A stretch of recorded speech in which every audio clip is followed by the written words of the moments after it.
राजा जनक को परमात्मा उस समय भी मिले थे, लेकिन जब घने ठाठ से थे, वो समय नहीं था जो दास आपको यहाँ लाना चाहता है कि ये समय था मोक्ष का। राजा जनक जो थे पहले सतयुग में राजा अम्बरीश थे, वो विष्णु पुजारी थे, और ये दुर्वासा जैसे ऋषि तोब थे, बड़ी सिद्धि वाले थे, सब उस तो डरते थे।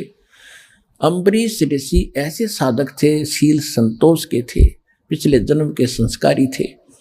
दुर्वासा की सिद्धि ने भी काम नहीं किया उसके ऊपर, आप पे फेल हो गया, बल्कि राजा अम्बरीश के पैर पकड़कर जान बचवाई थी उस दुर्वासा ऋषि। और वही ऋषि अगले जन्म में फिर राजा जनक हुआ, और वही राजा जनक फिर चला गया स्वर्ग में। रास्ते में काल कैसे चोरी करता है, कैसे ठगता है आपको। पुण्यात्मा, एक एक पर्सन को ध्यान से रखना, प्रत्येक में एक न्यारा न्यारा गुड़ रहस्य निकलेगा। जब राजा जनक ने अपने शासन काल में, जीवन काल में राजा था, बहुत गुणे धर्म पुण्य किए थे, बड़ी बड़ी यज्ञ की थी, 100 मन घी की, सैकड़ों की संख्या, और काफी दान किया था, गौवें दान की थी ब्राह्मण ऋषियों को। लेकिन वो मंत्र ठीक नहीं थे, जैसा किया दान धर्म वो तो मिलेगा ही मिलेगा। तो राजा जनक जब जाने लगा, विमान में बैठकर जा रहा था, काल के दूत वहां से, रास्ता था एक, वहां से ले जा रहे थे। वो काल के दूत नहीं थे उसके साथ, उसके साथ थे विष्णु जी के गण,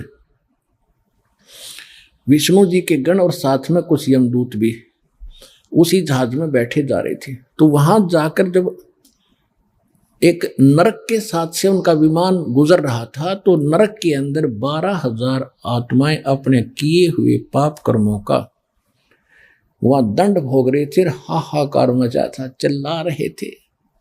और वो राजा था, दयालु राजा था, अपने राज्य में किसी को कोई दुख होता था तुरंत उसका निवारण करता था, उसको शांति देता था, किसी को दुखी नहीं होने देता था। तो जब उसने वहां जाकर हाहाकार मची देखी, तो कहा कि पार्क दो, विमान रोको। विमान रोक दिया कि ये चिल्लाहट कहां से आ रही है, कौन दुखी है इस नगरी में। उन्होंने बताया, जी ये नगरी नहीं है तो नरक है, इसमें 12 करोड़ आत्माएं इसमें दुख अपना कर्म का दंड भोग रही हैं। राजा ने कहा कि इनको को छोड़ दो, इनको निकालो इससे। तो पार्षदों ने जो साथ गए थे भगवान के दूत, उन्होंने कहा कि राजन, या आपका हुक्म नहीं चलेगा, या तो धर्मराज का हुक्म चलेगा कि धर्मराज को बुलाओ, और नहीं तो मुझे भी यहीं छोड़ दो, मैं भी इस नरक में इनके साथ ही रहूंगा, आगे मैं भी नहीं जाता। अब वो संदेशा धर्मराज के पास गया। धर्मराज ने आके पूछा कि राजन, क्या कारण है कि ये सब इनको छोड़ो, ये बहुत दुखी हो रहे हैं, मुझसे देखा नहीं जाता। तो उसने बताया, जी देखो यहाँ ऐसा नहीं होता, जिसने जैसा कर्म किया वो भोगना ही पड़ेगा, ये मेरी वही मेरी पैड में लिखा है, रिकॉर्ड में, इनको कोई बदल नहीं सकता, मेरी ताकत नहीं है बदलने की। तो राजा जनक ने कहा कि मुझे भी यहीं छोड़ दो, कि ये भी मैं नहीं कर सकता, आपको यहाँ छोड़ने का आदेश नहीं भगवान का, आपको कैसे छोड़ूंगा। तो कहने लगा, मैं तो जाता नहीं, करो जो आपने करना है। अब ऐसे पुण्यकर्मी आत्मा के साथ वो भी ज्यादा खस्सा खसाई नहीं करते, फिर अपनी चापलूसी यानी चाणक्य ऋषि अपनाते हैं। धर्मराज ने कहा कि एक काम हो सकता है, आप अपने पुण्य दे दो इनको, पुण्य संकल्प कर दो, उन पुण्यों के आधार से मैं इनको सबको नरक से निकाल सकता हूं, आपके पुण्य इनको मिल जाएंगे, आपको इतना फिर डेबिट हो जाएगा, आपके पुण्य कम हो जाएंगे। राजा जनक बड़े दयालु थे। परमात्मा कहते हैं, देखो दयालु होना जरूरी है, लेकिन अपने दयालुता में अपने पैर पर कुहाड़ी मारना कोई दयालुता नहीं है, वो तो मूर्खता है। तो वहां उसने क्या किया कि राजा जनक ने कहा कि ठीक है, मैं इनको अपने आधे पुण्य देता हूं, जितने मैंने धर्म पुण्य किए, भक्ति करी है, ठीक है। उसने उधर से काट के उन सब को बांट दिए, आधे पुण्य 12 करोड़ में बांट दिए, उनको सबको बाहर निकाला, अलग से विमानों में बैठाया, राजा के पीछे पूरा लश्कर भेज दिया, चल। अब वो सारे स्वर्ग में चले गए। देखो पुण्यात्माओं, ये आपका चोरी हो रही है, आप कहाँ तक ठग लेता है, काल का जाल कितना भयंकर है। तुम तो यहाँ तो पता ही नहीं, यहाँ तो आप ठगे जाते हो। आपके पास तो कोई पूंजी है कोई नहीं, वह बांट बूट के यहीं बोलिए, उसको तो और पूंजी लेकर जा रहा था, वहां ठग ली। अब वो 12 करोड़ आत्माएं पहुंच गई स्वर्ग में, ठाठ से रह रही है उसके पुण्य से।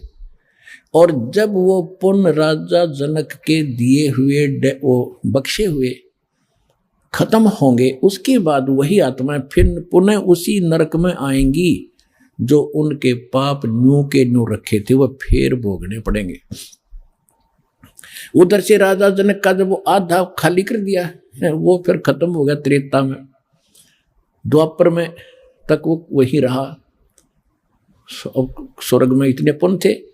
अब कलयुग में वही आत्मा राजा अम्बरीश की राजा जनक बने, फिर राजा जनक की आत्मा ये श्री नानक देव जी बने तलवंडी के अंदर।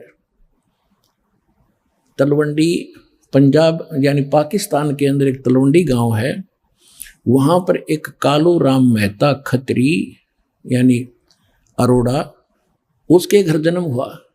उसका पिता पटवारी था और स्वयं ये नौकरी करने लगे। फिर एक सुल्तानपुर शहर में एक राजा था, नवाब था, और वहाँ इसकी बहन ब्याही थी नानक साहिब जी, जो सिख धर्म के प्रवर्तक हैं श्री गुरु नानक देव जी। ये आदरणीय आत्मा कहाँ थी? अम्बरीश, सतयुग में राजा अम्बरीश, लाखों करोड़ों सेना इसके साथ, और हाँ जय जयकार होती। राजा जनक, लाखों सैनिक, लाखों नौकर इसके हाथ जोड़े खड़े रहते थे।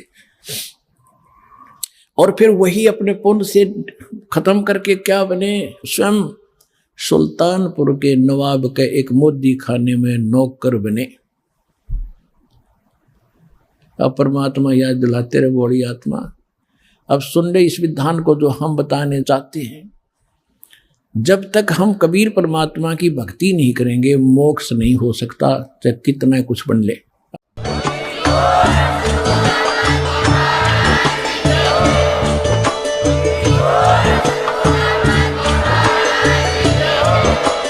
आप सुन रहे थे जगत गुरु तत्वदर्शी संत रामपाल जी महाराज जी के मंगल प्रवचन। अधिक जानकारी के लिए विजिट कीजिए हमारी वेबसाइट www.jagatgururampalji.org। संत रामपाल जी महाराज जी के शुभ आशीर्वाद से पूरे विश्व भर में 500 से भी ज्यादा नाम दीक्षा केंद्र हैं, जिन पर संत रामपाल जी महाराज जी द्वारा ऑनलाइन निःशुल्क नाम दीक्षा दी जा रही है। अपने नजदीकी नाम दीक्षा केंद्र का पता करने के लिए संपर्क करें 8222880541।